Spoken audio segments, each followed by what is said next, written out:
Good afternoon, ladies and gentlemen, and thank you for coming out to Troop L. It's my solemn duty to announce to the citizens of the state of Connecticut and to the nation, including all of law enforcement, a line of duty death of a Connecticut State Police Sergeant assigned here at Troop L. The Colonel will speak more to the circumstances of the incident,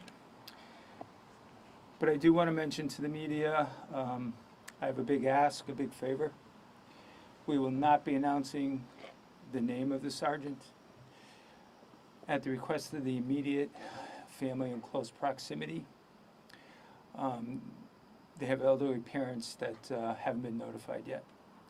So I know you're all very, very good at your jobs and probably know the name of the sergeant, but I'd ask you not to run that until we can confirm later on this afternoon or early evening for everyone. So ladies and gentlemen, I'd like to introduce Colonel Malikas of the Connecticut State Police.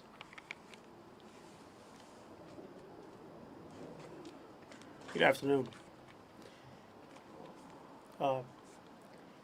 This is the 25th line of duty death in the history of the Connecticut State Police. We've lost another member of our family. Troop L and every troop is devastated. We'd like to thank all the Woodbury Fire Department, the fire departments that came up to assist, the USART teams, and the Coast Guard and Eagle One. The sergeant was working a midnight shift last night, assigned to Troop L in the horrific weather. At 3:30 approximately in the morning, Troop L received an emergency call from the sergeant that his vehicle was in swift water and he knew he was in distress. That was the last they heard of him. We pinged his phone, and at 4 o'clock we sent all assets. We sent all assets right away with the fire departments and dive teams, everyone you can imagine. When daybreak came, with the helicopters in the air, and the water rescinded a little, we were able to locate his vehicle, mostly submerged in the river. With the help of the USART team and State Police Emergency Service divers, they located the vehicle, made entry into the vehicle with debris, and they did not locate the sergeant within the vehicle. About an hour after that, continuing search, the sergeant was located in the water of the river. Emergency medical personnel on scene treated him on the water, on the shore, and transported him to a Lifestar waiting helicopter, where he was transported to Yale New Haven Hospital. En route, he was presumed dead and confirmed upon arrival to New Haven. If you have any questions. How far, Colonel Malikas? From his cruiser did you find the sergeant? So that's an active investigation, sir. And what they're doing right now is our collision analyst for reconstruction squad is out there with our major crime squad, collecting all the evidence and making those measurements and trying to tell. And they'll also consult with the rise of the water and compare at what levels the water were at certain times and how it subsided. Colonel, how long was he a member of the Connecticut State Police? Over 26 years, sir. Do we have any idea what road he was on at the time? From the distress call, all we know is he was near Jack's Bridge. And again, that's part of the investigation, and our detectives will work on that. Tell us a little bit about who he was at his time on the force. He's one of the senior sergeants on the state police, well respected, and it's just a tragedy. That's all we can say. And obviously this person served our community for so long. Like, if people are watching, is there anything we can do to help you guys right now? Family members, Connecticut residents? It's just a difficult time, but we're just trying to help the family get through this difficult time, and that's our number one goal. and maintaining the professionalism and serving the public as we want to do. Did Connecticut State Police try to contact him after that distressing call, and if so, how many times? That will be part of the investigation. When we had to ping the phone, it was only one quick conversation that they had.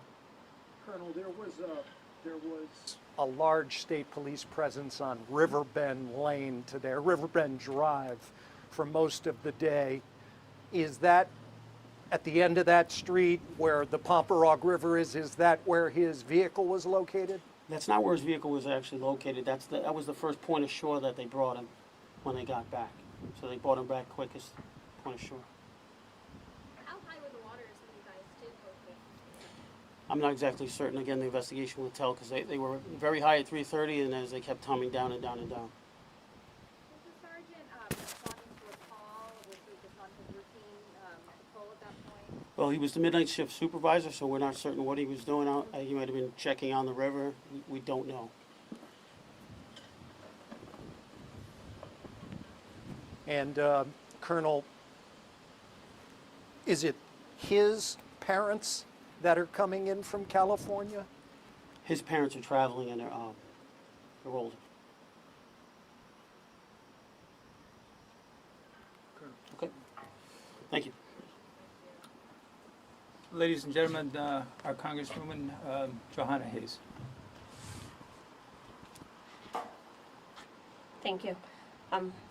Obviously, we're all devastated by this news.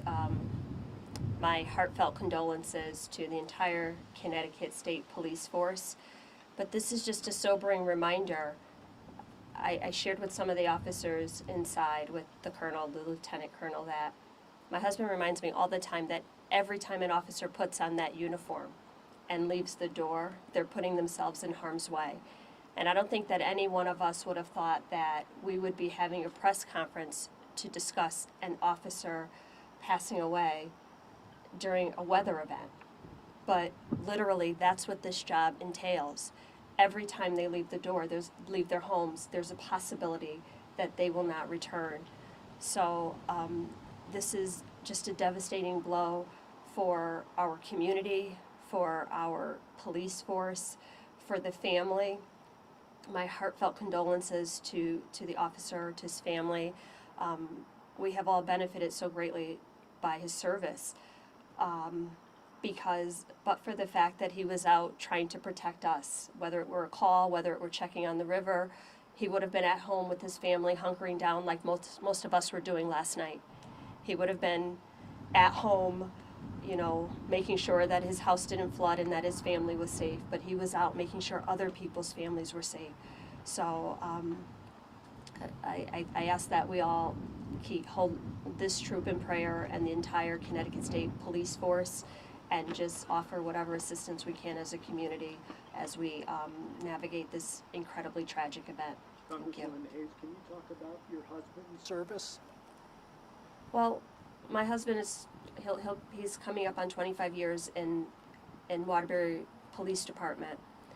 But the thing that he always says is, it doesn't matter if he is conducting a homicide investigation or directing traffic. When he has that uniform on, he's in harm's way. When he has that uniform on, he doesn't have the option to leave when other people do. He has to stay to make sure that everyone on scene is safe. And I think that's what we're dealing with here. Just the idea that it doesn't matter where you're assigned or what you're doing. When you have that uniform on, you're in harm's way. Thank you. Thank you.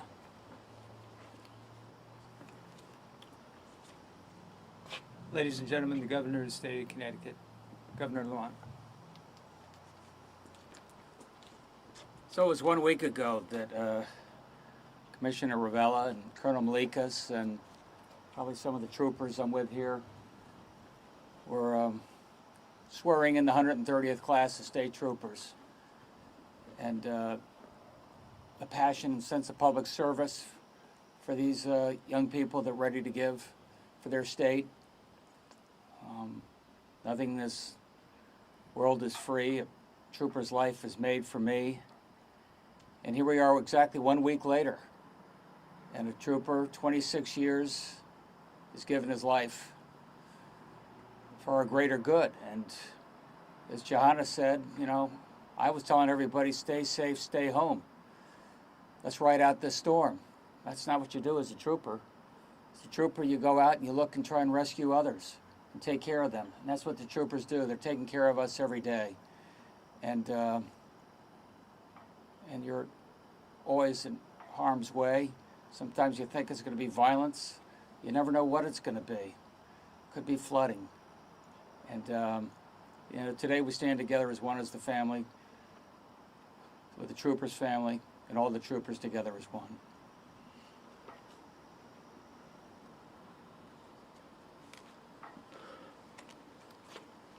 Ladies and gentlemen, if you have any additional questions, we'll take a few of those now.